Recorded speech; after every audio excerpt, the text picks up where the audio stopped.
तो हमें गीता के उपदेशों जो भगवान श्री कृष्ण चंद्र जी महाराज के श्री मुख से निकले वाक्य हैं, उनको अपने जीवन का आधार बनाना होगा।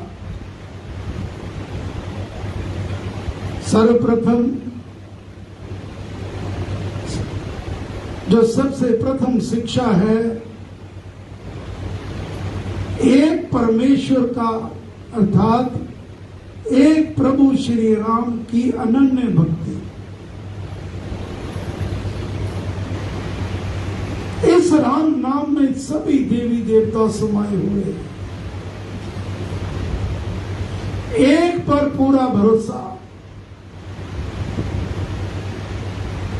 भगवान फरमाते हैं, मन से खूब नाम जप करो, भजन कीर्तन करो, राम नाम का गुणगान करो, सिमरन करो, ध्यान करो, और तन से भगवान के बनाए बंदों की तन मन धन से निष्काम भाव से सेवा करनी चाहिए।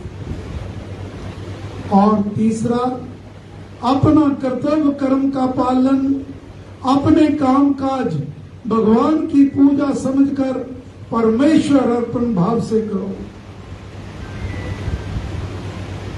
सारी गीता का सार है।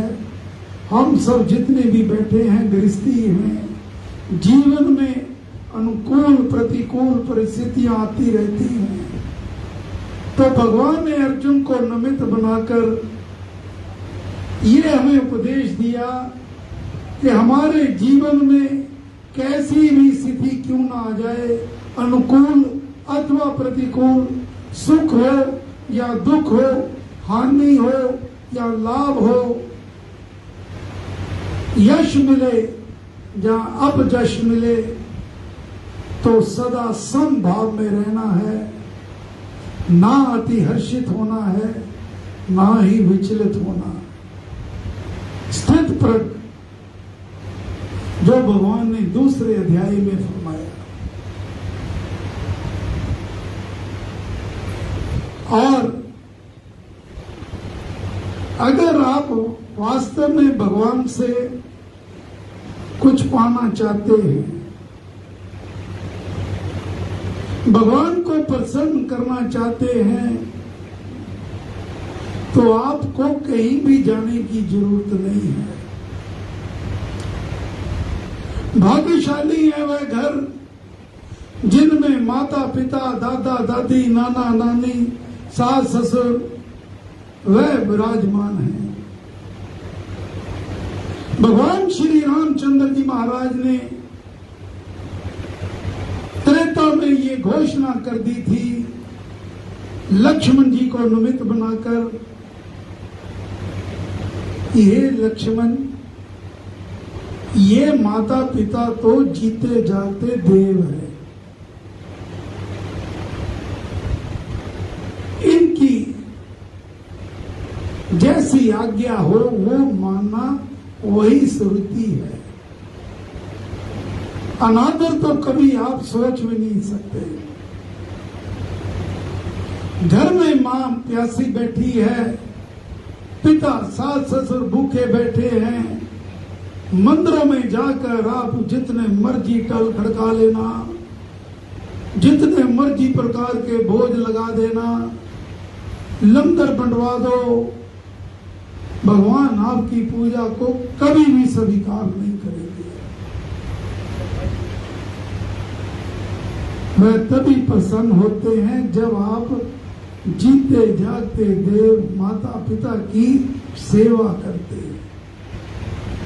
रामचंद्र जी महाराज की वाणी, मात पिता दो देव बखाने, मूर्तिमान गए जाने।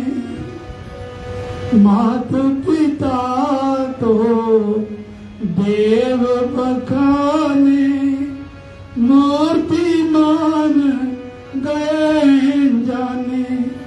उनकी आज्ञा होए जैसी करना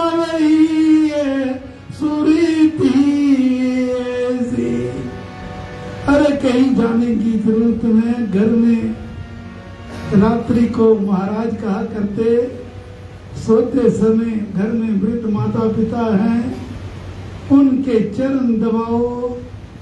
जो आशीष उस समय उनके श्री मुख से निकलेगी, मन से आशीष निकलेंगे, उसकी काट तो महाराज कहा करते जमराज के पास भी नहीं होती।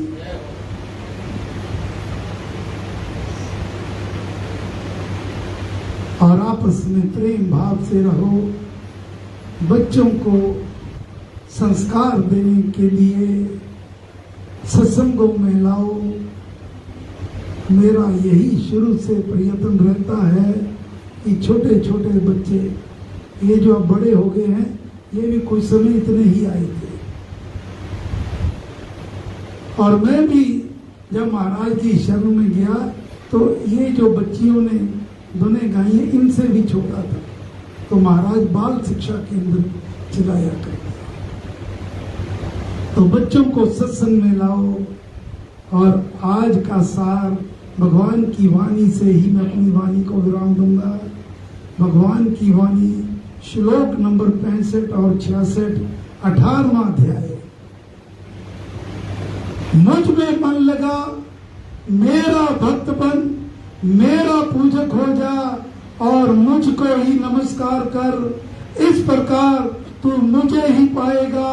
तेरे सन्मुख मैं ये सच्ची प्रतिज्ञा करता हूँ, तू मुझे प्रिय है।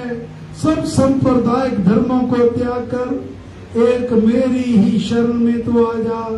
मैं तुझे सब पापों से मुक्त कर दूंगा, चिंता ना कर। ये इस यज्ञ का प्रसाद अपने आप को भगवान के आगे पूर्ण रूप से अर्पित कर दो। परमेश्वर श्री राम आपको अपनी कृपा से निहाल कर देंगे। जय श्री राम, जय श्री राम, जय श्री कृष्ण, जय श्री कृष्ण, जय श्री राम, जय श्री राम, जय श्री कृष्ण, जय श्री कृष्ण। सबको जन्माष्टमी के पावन पर्व की और इस यज्ञ के निर्विघ्न संपन्न की